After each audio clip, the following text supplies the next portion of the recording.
We have joined our front and back parts together. Here at the shoulder seam, I've placed them with the good side upwards, the bad side with the seam allowances down.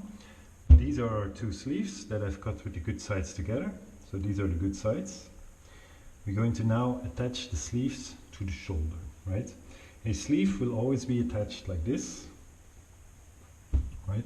Middle of the sleeve more or less here, and then that seam will be attached like that. And this edge will go like that, which begs the question, which is which? So this is the good side of the fabric. It should go on the good side of our front and back. And then if we look, this is the straighter side and this is the more curved side. The more curved side should be at the front.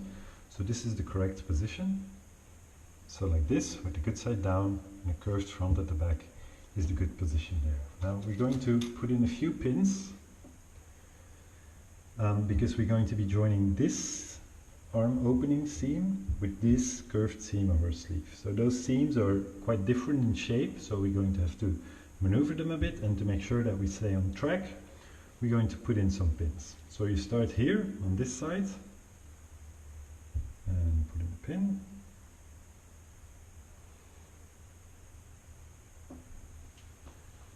And then you make your way across this seam here. And then you put in another pin. And further still. One more pin. And then, as you're about to go halfway, you start from the other side where you do the same thing. Here at the very beginning,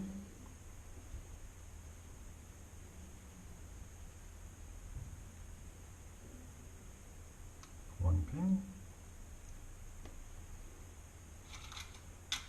and then you make your way across.